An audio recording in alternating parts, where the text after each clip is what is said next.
Hello everyone, welcome to another learning episode. This will be the start of a new series of learning episodes for oral communication.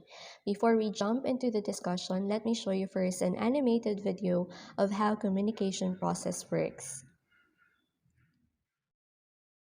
Hello, Hi. you speak English? Yes, where are you from? I am from France. My name is Peter. What's your name? I'm Jennifer Banks. Are you new here? I've not seen you before. Yes, I just arrived yesterday. What have you noticed and observed in the video presented? How many people are involved? What is the function of each person involved in the communication process? So there are two people involved in the animated video presented. The boy was the one who initiated the communication and the girl was the receiver of the message. Both of them then exchanged data and information about each other in order for the two of them to get to know each other better. Now, these are the basic knowledge that we have to understand about communication process. Our discussion for today will be all about the models of communication. I will be presenting 4 models of communication. Now we'll start with the first model. So here is the first model. What have you noticed in the first model? How many elements are involved in this illustration? Now, what are the functions of these elements? Who do you think is the proponent of this model? To answer those questions, we need to look into the illustration of the first model. As you can see here, the first model is just a basic model. It's very simple and it has 3 elements. First, the speaker. Second, the message.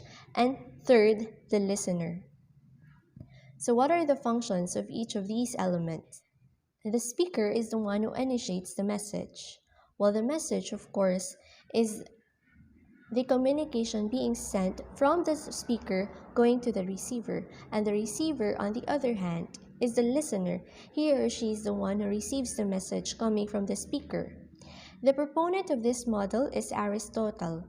Aristotle also includes the implied element, which is the setting.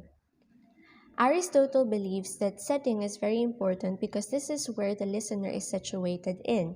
Sometimes we base our message depending on the location that we have.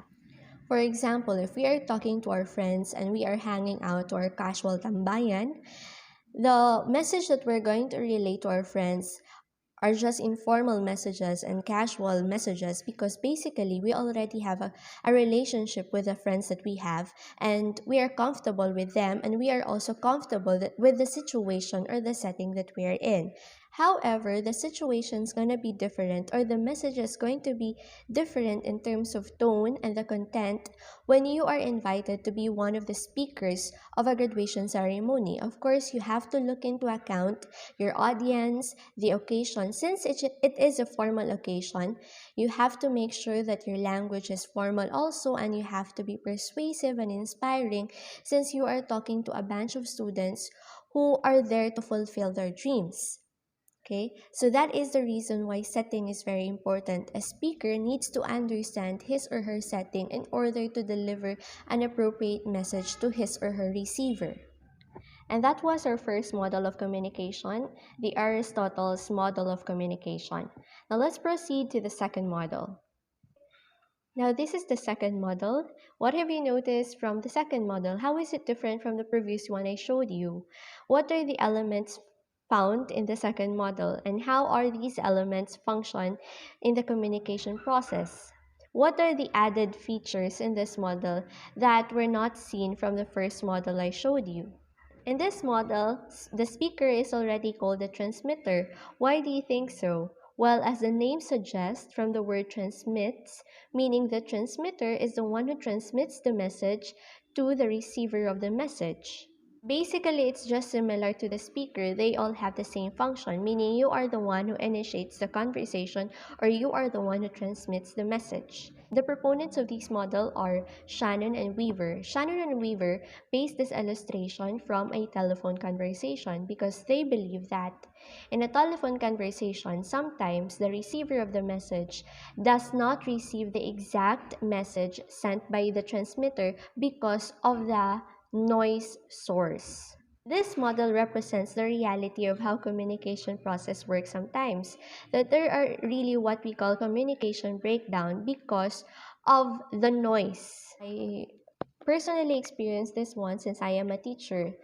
There were times during the face-to-face class that my students often asked me about the instructions because they haven't clearly understood the instruction well because their classmates were talking at the back and they couldn't hear me clearly. So as speakers and receivers of communication, we need to make sure that all these barriers to communication will be eliminated to fully have an effective communication with each other. And that was our second model of communication, the Shannon and Weaver's model of communication. Let's proceed to the third model of communication. Here is the illustration of that model. What have you observed in this model? What are the elements present in this model? Why do you think the proponent showed a Venn diagram illustration of how communication process works? Now, there are different elements in this model. We have the encoder, the decoder, the signal, and the field of experience.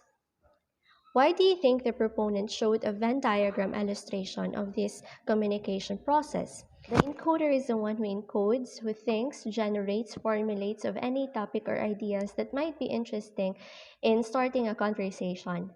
Now, the receiver of the messages is called the decoder. He or she is the one who decodes, interprets, understands the message sent by the encoder.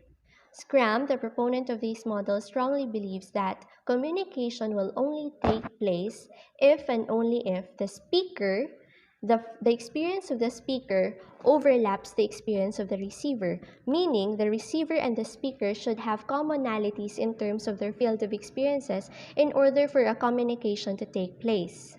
Do you think Scrum is right? Do you think this model perfectly illustrates how communication works? For example, it's going to be difficult for two people with different languages to converse with each other because in the first place, they couldn't understand the language of each other. I have this friend who went to China and she would like to try some Chinese cuisine. So she walked down the market area in China and then she went to a restaurant. She tried to communicate in English, but then again, all the service crews in the restaurant did not know a single or basic English language.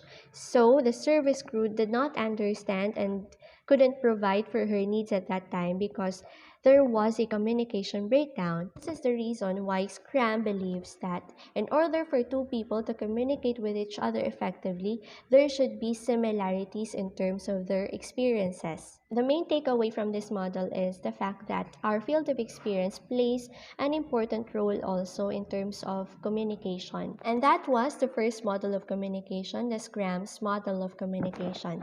Let's proceed to the fourth model and the last model of communication that we will be discussing today. The last and the fourth model of communication.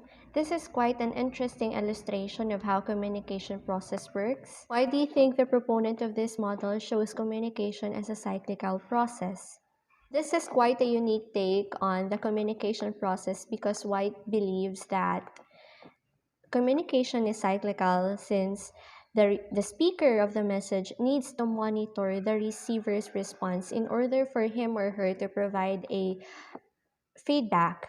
There is this thinking process, meaning all communication starts with a mental process first. The speaker needs to think of the idea to say or the message to be sent to the receiver. After that, he needs to do symbolizing. He or she will choose the appropriate words at a particular setting. Then the message will be transmitted and it will be received by the receiver.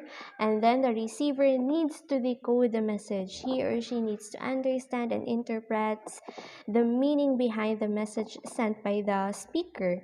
And then after the decoding process, the receiver will send his or her response to the message of the speaker, and the speaker will give a feedback also after the response of the receiver. And then the speaker needs to monitor the response of the receiver, same as well as the receiver needs to monitor the feedback of the speaker in order for the communication to flow smoothly. So have you ever tried talking to someone and you think that he or she is not listening to you or not interested to what you're saying, and you just end the conversation right away because there is no sense talking to that person if he or she is not monitoring or is not giving the proper response you want? You cannot provide a good feedback or a proper response to the communicator of the message if you are not listening intently to what he or she is saying. That was our fourth model of communication, White's model of communication. So to my oral communication students, I hope you have learned something in this discussion. I'll be presenting to you the two activities that you're going to do. The first task is, among these four models of communication, I want you to select one model which you think is the best model and tell me your answer why. And the second task is, I want you to unleash your activity. Please make your own model of communication, draw and illustrate it, and then provide me a short explanation why you make it that way. You can name your model after your name, of course, because you're the proponent. And please don't forget to provide explanation why you show that certain illustration of how communication process works. Thank you everyone. I hope you have learned something today. Keep on learning.